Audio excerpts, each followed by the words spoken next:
Well, here we are, I'm at the train station. I'm about to catch the 9:24 train to Dijkirch. And then from there I've got to catch a bus to Vianden.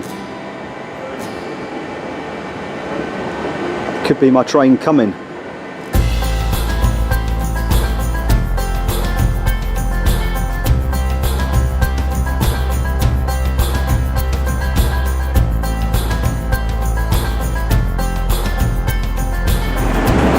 I've arrived in Dijkirch and I'm now going to catch a bus, hopefully, to Vianden.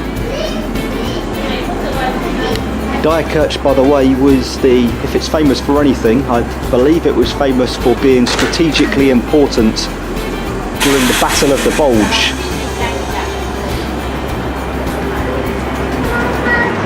And here is the bus station. Let's go and find what stop I need. So there's the train station.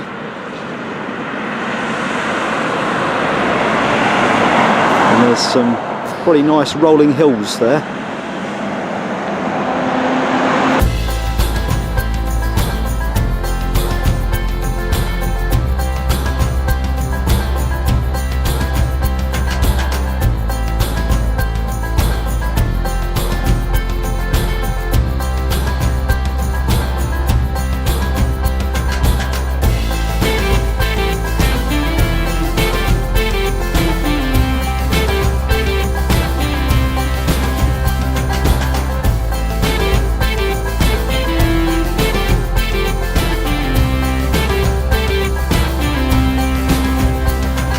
So first port of call, I think, is to walk up the valley hill on the opposite side from that of the castle. And with the sun behind me, that should give me some pretty good views looking back towards the castle. Well, I've hiked up by the side of the road. It's a pretty dangerous chicane here. And as I turn around, you can see just how high I am, just underneath the height of the castle, which is on the other side of the valley there. I'm a little bit further along in the valley now, and there's the Our River,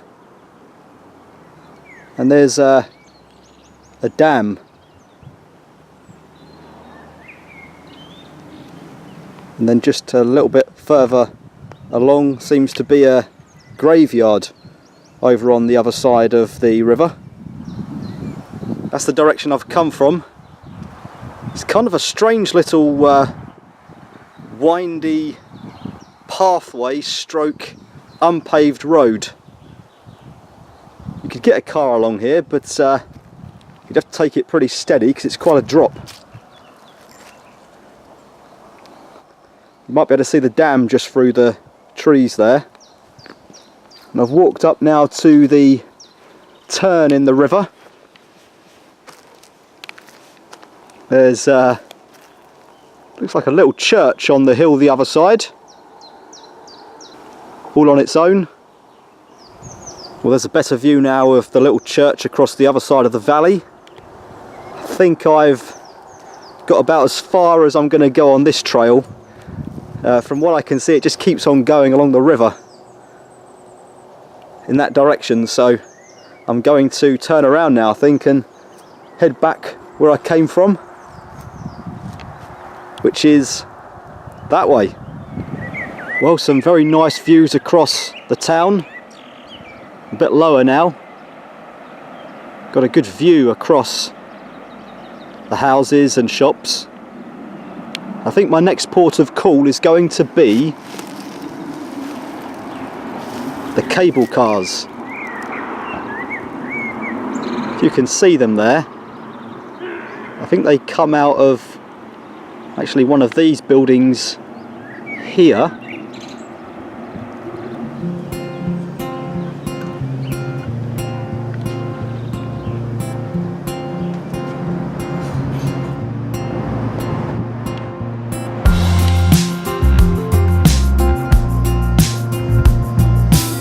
Here we go then.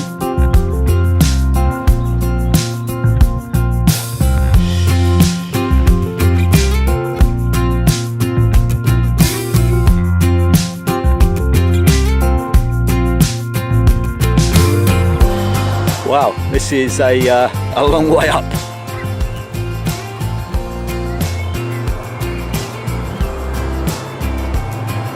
Certainly easier than walking though, that's for sure.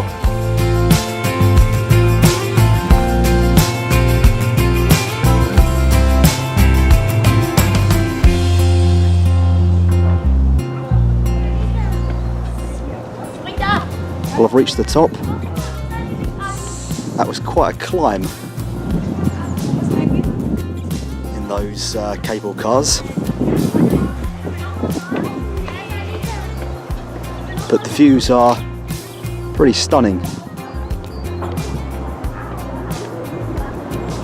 There's the town of Vianden. And there's the castle looking over it.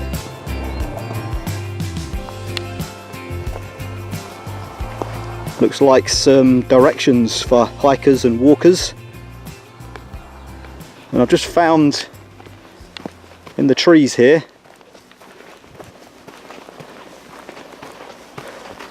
this little cabin that's out here all on its own with the, what I believe to be the Luxembourg flag above it.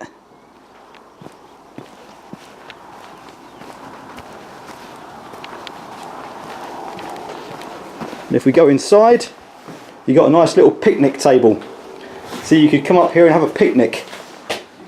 It's pretty good. And then of course you've got some windows built into the cabin itself. It's approaching 2:30. I'm going to head back in this direction, back to the top of the cable cars, maybe get a bite to eat, and then head back down again. Well, it's time for lunch. Pretty nice area actually. I'd sit closer to the side, but the sun is actually really warm and I haven't got any suntan lotion, so rather than burn, I've decided to sit in the shade. But here's the view that I've got for lunch, so pretty special. Okay, it's time to head down.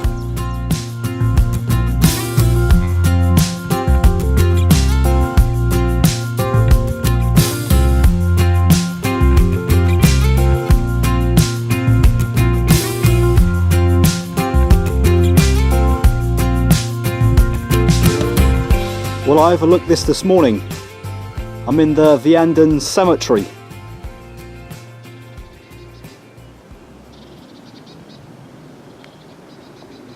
Again, nice and quiet and peaceful around here. That's the church with the dam behind it. Okay, so this is the memorial in the corner of the graveyard. Not sure who it is, but it's a very impressive structure.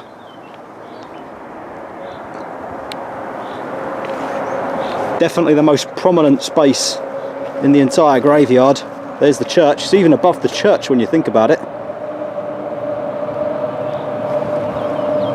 And here's the graveyard on this glorious day.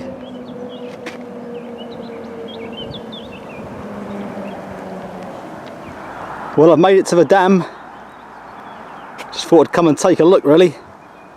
Yep, that's definitely where I was this morning. That's where I stood taking photographs earlier. So a nice view of the church, the graveyard, the river running through town and the castle up on the hill.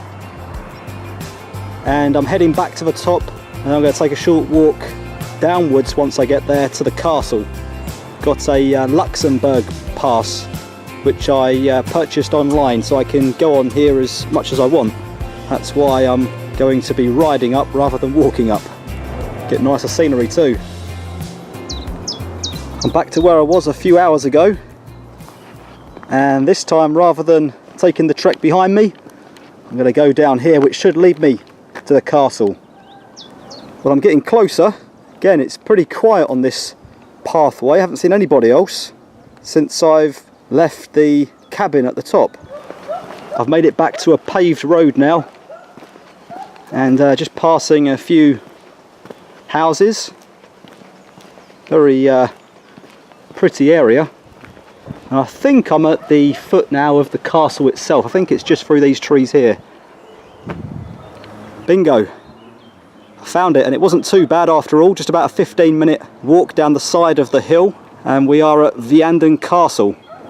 Well, I'm inside Vianden Castle now, and I've entered via the Arms Hall.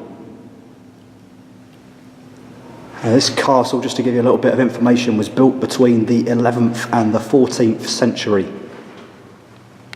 Before that, it was a Roman fort.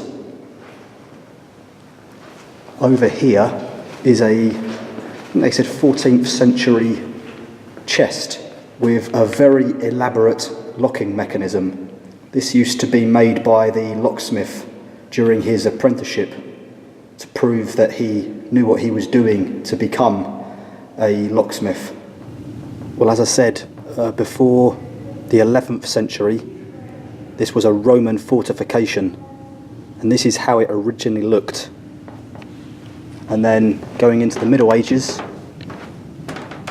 it was expanded to this, and then between the 11th and 14th centuries, it was expanded to this. Now, if you go back all the way to the 3rd century, this room is the only foundation that exists built by the Romans way back in the 3rd century. You see, there's the original foundations down there, and the original wall. Can't see it too well, but there it is there, lit a little bit better. Not allowed to touch or walk on any of it, that's why there's this platform. This was a residential room for the Count of Vianden. Quite a nice little setup.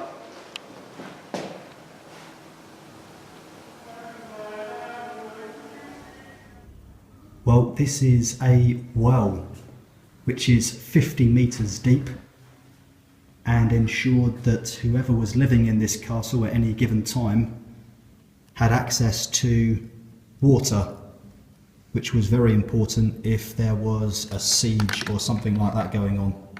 It's 50 metres deep. Apparently there was documents to show that there was a secret passage from the bottom of the well out of the castle, but no evidence of that has ever been found. Well, the final stop on the tour is going to be the cellar, which is where I am now. This is underneath the castle, and this was dug down into the rocks that the castle stands on in about the 12th or 13th century. And the way it's been dug out and the thickness of the walls of the cellar means that it is always between 12 and 14 degrees in here, no matter what the temperature is outside. And as you can see, if we look up a little bit, we've got the Gothic style arches that were added in the 13th or 14th century. And I should also say that in 1972, when they were renovating this castle, they found the cellar in exactly the same way as it would have been in the 13th century, and it was still completely structurally sound. So they didn't need to do anything to prop it up or support it. It still stands exactly as it would have done in the 13th century.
As daylight turns into dusk, I think it's about time for me to go and find myself something to eat, and then maybe a final quick look round before I leave But I've got to say, this is a really nice town. Lots to do, lots to see, and everywhere you go it's really quaint and peaceful.